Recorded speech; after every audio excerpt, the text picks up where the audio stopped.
ओम शांति। 20 सितंबर 2023। ईश्वरीय ज्ञान। आज की मुरली।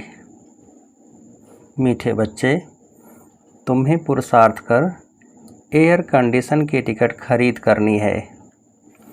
एयर कंडीशन टिकट लेना अर्थात माया की गर्म हवा अथवा वार से सेफ रहना। प्रश्न: तुम बच्चों को महाविनाश का दुख होगा या नहीं? इसका पाप किस पर चढ़ता है?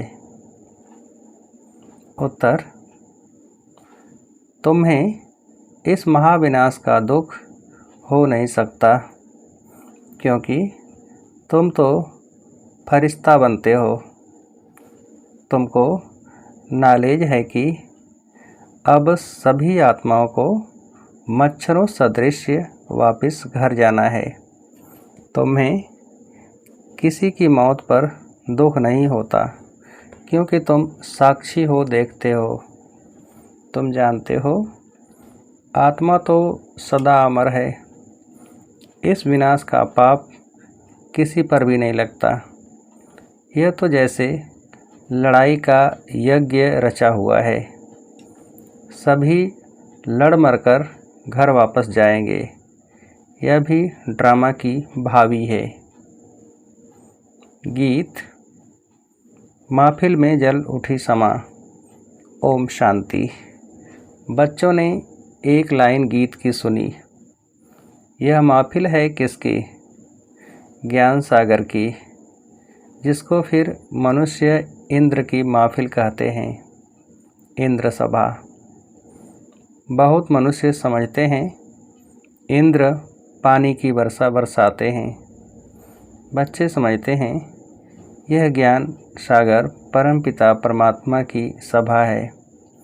इसमें परवाने बैठे हैं। जीते जी इनके बन जाने, अर्थात इस दुनिया से मर जाने के लिए, क्योंकि जीव आत्माओं को यह दुनिया, पुरानी दुनिया पसंद नहीं है। इसमें सब एक दो से लड़ते रहते हैं। बाप कहते हैं मैं स्वर्ग स्थापन करता हूँ, तो बच्चों में भी नंबरवार हैं। कोई पुखराज परी, कोई नीलम परी है। नाम तो बहुत हैं। यह भेंट की हुई है। कोई बच्चे अच्छे सेंसिबल बन औरों की सर्विस में लग जाते हैं। सर्विस पर भी तत्पर कौन होंगे? जो समा पर पूरा फिदा हुआ होंगे। यह बहुत बड़ी महफिल है। तुम जानते हो बाबा आत्माओं की महफिल में आया हुआ है, परंतु इनको जो अच्छी रीति जानते हैं वह इनके सम्मुख प्रैक्टिकल में है। इस समय कोटों में कोई ही जानते हैं। जो परवाने हैं वही जानेंगे। जो फिदा हो जाते हैं बाबा के बन जाते हैं। यह तो समझाया गया है। यह है जीते जी मरना। बाबा मैं आपका हूँ।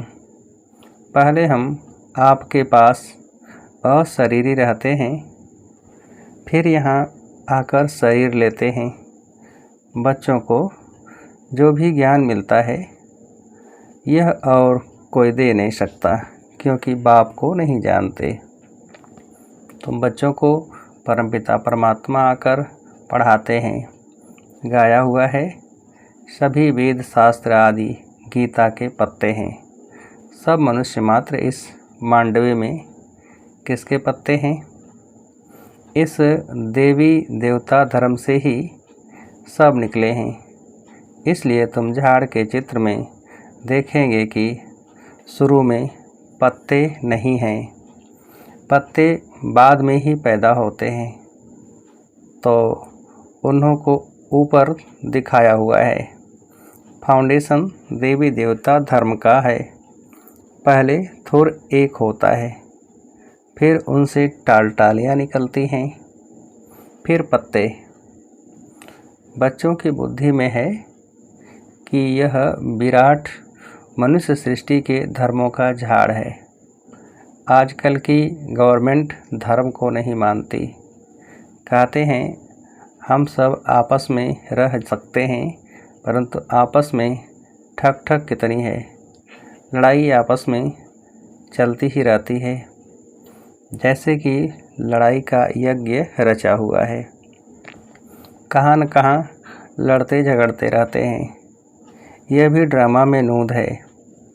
युक्ति ऐसी करते हैं कि आपस में लड़ मरे। आगे हिंदुस्तान पाकिस्तान अलग अलग थोड़े ही था, सब इकट्ठे थे। गवर्नमेंट भी मजबूत थी। आपस में कोई लड़ नहीं सकते थे, क्योंकि ऊपर में बड़े बड़े नवाब होते थे। जैसे अब सारी दुनिया के लिए यूएन आदि बड़ी बड़ी कमेटी है, परंतु इन सब के लिए धड़ी धोरी तो कोई है नहीं। दो टुकड़े हो गए हैं, दुख वृद्धि को पाता ही रहता है, एक दो को मारते ही रहते हैं। ड्रामा में देखो कैसा राज है। एक दो से लड़ेंगे तो बाप पर थोड़े ही पाप लगेगा। हम साक्षी हो देखते हैं, तुम जानते हो सब लड़कर खत्म ही हो जाने वाले हैं। कोई बड़ा आदमी मर जाता है तो 8-10 रोज़ उसके लिए थोड़ा बहुत कार्यक्रम चलता है, हॉलीडे आदि करते हैं। तुम्हारे लिए तो कुछ नहीं है, तुम तो फरिश्ते बन रहे हो। तुमको विनाश का भी दुख नहीं होता है। अब तो मच्छरों सदृश मरेंगे, फिर कौन किसको देखेंगे। यह राज तुम बच्चे ही जानते हो। नई दुनिया में रहने वाले तो बहुत फर्स्ट क्लास चाहिए। यहाँ कोई मरे तो तुमको थोड़े ही दुख होगा। तुम तो साक्षी हो देखते हो, इसने जाकर पूरा दूसरा शरीर लिया अपना पाठ बजाने के लिए। तुम्हारे में भी सब निश्चय बुद्धि नहीं है। गृहस्थ व्यवहार में रहते पाँव से चोटी तक अब खुशी का पारा चढ़ रहा है। फिर कोई का कम कोई का जास्ती, कोई को फिर पाई का भी नहीं चढ़ता। जैसे आटे में नमक, उनको फीका ही कहेंगे। मालूम पड़ता है कि किन्हों को नारायणी नशा चढ़ता है। माता पिता की सर्विस करते हैं, ऐसे नहीं गृहस्थ व्यवहार में रह सर्विस नहीं कर सकते। वह तो और ही जास्ती सर्विस करेंगे, और ही जास्ती माँ बाप का नाम भी बाला करते हैं। गृहस्थ व्यवहार में रहकर कमल फूल समान अचल अडोल बनकर फिर औरों को भी बनाते हैं, तो उन्हों की महिमा जास्ती है। तुम तो शुरुआत में निकल पड़े। वह भी ड्रामा भट्ठी बननी थी, उसमें से भी कोई कच्ची ईंट निकली, कोई पक्की भी निकली। आईसीएस के इम्तहान में सब थोड़े ही पास होते हैं, क्योंकि गवर्नमेंट को बहुत पगार देना पड़ता है। यहाँ भी ऐसे हैं, बड़ी बड़ी जायदाद देनी पड़ती है।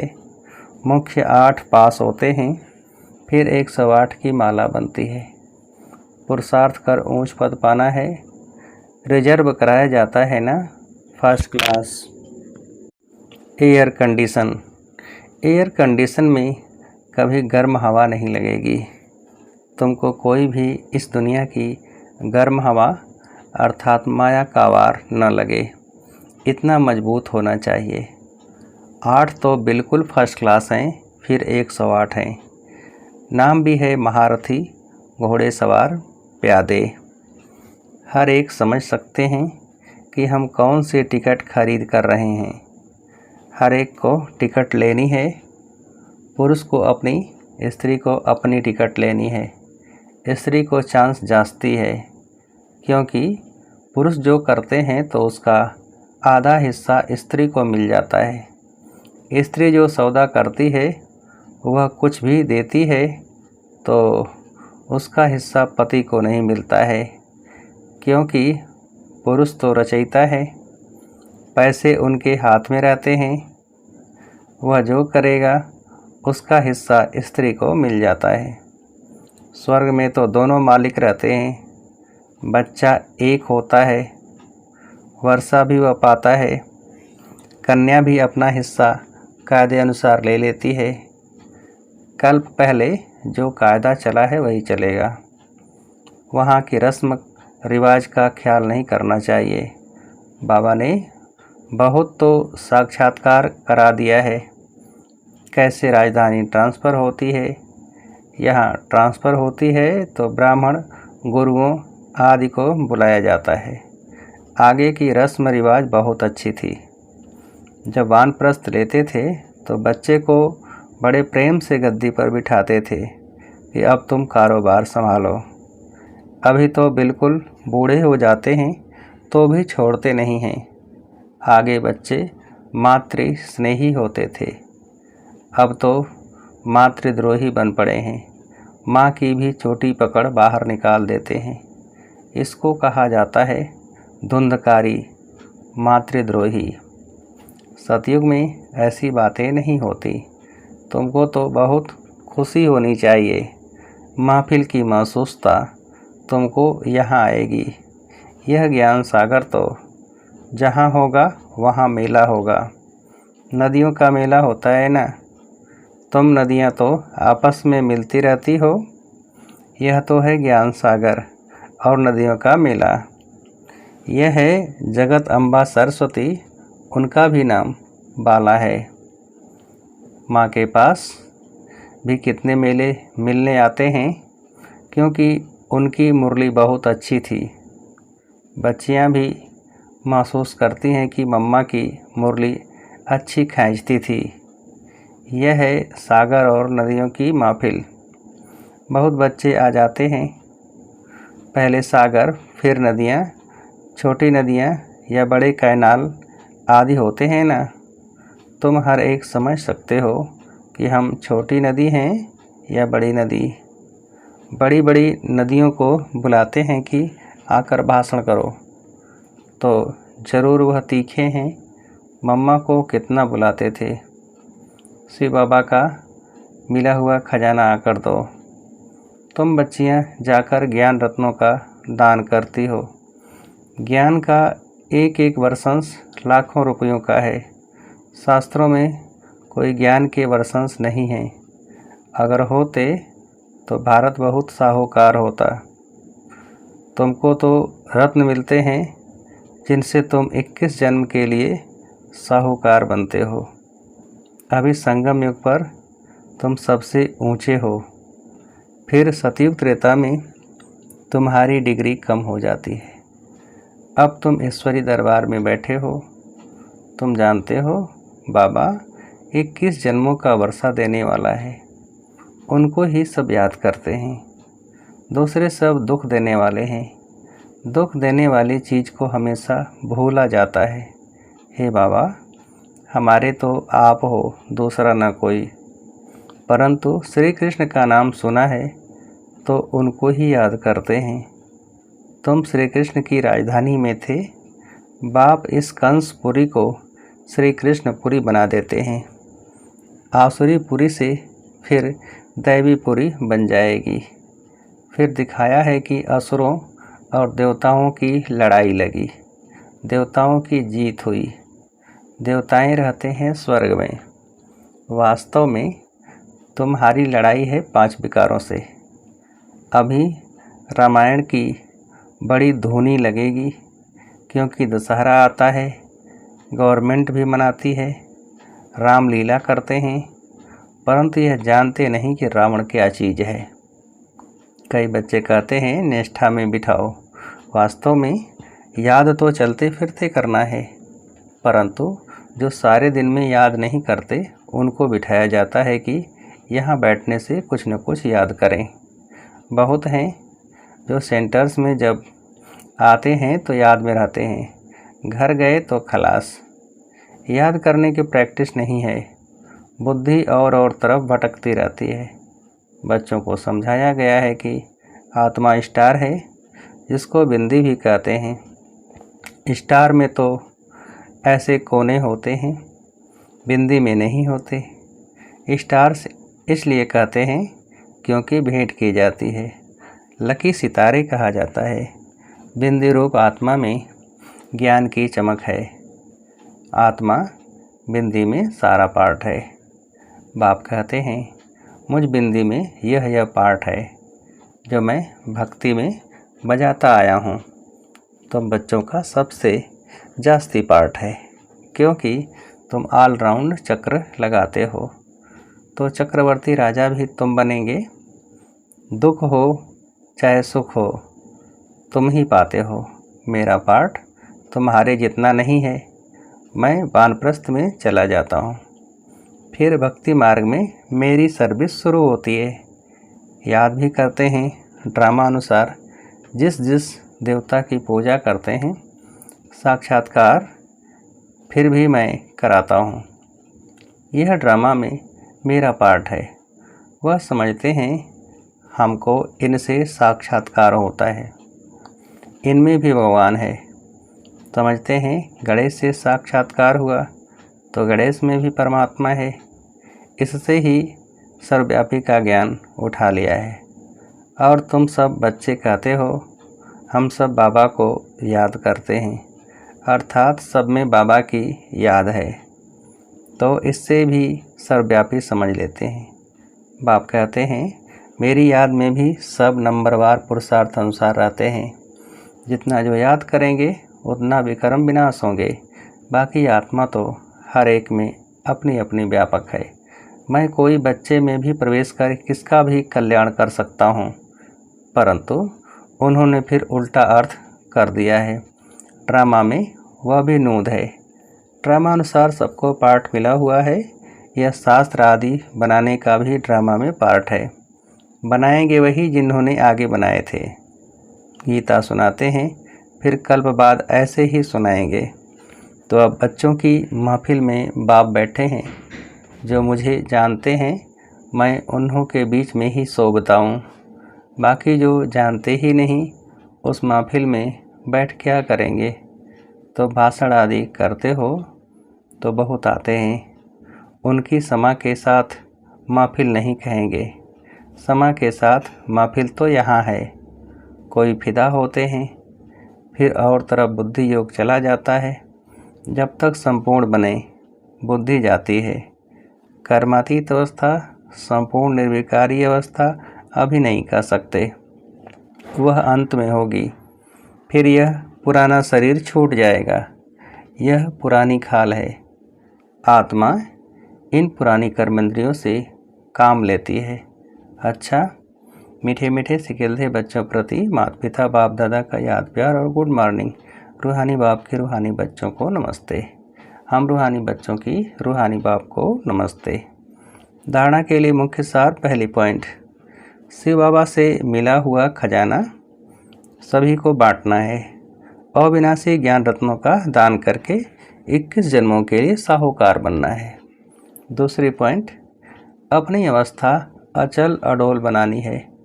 गृहस्थ व्यवहार में रहते भी कमल फूल समान बन बाप का नाम बाला करना है। सर्विस में तत्पर रहना है। वरदान, संगम युग के इस नए युग में हर सेकंड नवीनता का अनुभव करने वाले फास्ट पुरुषार्थी भव। विस्तार, संगम युग पर सब कुछ नया हो जाता है, इसलिए इसे नया युग भी कहते हैं। यहाँ उठना भी नया, बोलना भी नया, चलना भी नया, नया अर्थात अलौकिक। स्मृति में भी नवीनता आ गई। बातें भी नई, मिलना भी नया, देखना भी नया। देखेंगे तो आत्मा, आत्मा को देखेंगे, शरीर को नहीं। भाई भाई की दृष्टि से संपर्क में आएंगे, दैहिक संबंध से नहीं। ऐसे हर सेकंड अपने में नवीनता का अनुभव करना। जो एक सेकंड पहले अवस्था थी वह दूसरे सेकंड नहीं, उससे आगे हो। इसको ही फास्ट पुरुषार्थी कहा जाता है। स्लोगन, परमात्मा प्यार द्वारा जीवन में सदा अतीन्द्रिय सुख व आनंद की अनुभूति करना ही सहज योग है। परमात्मा प्यार द्वारा जीवन में सदा अतीन्द्रिय सुख व आनंद की अनुभूति करना ही सहज योग है। अच्छा, ओम शांति।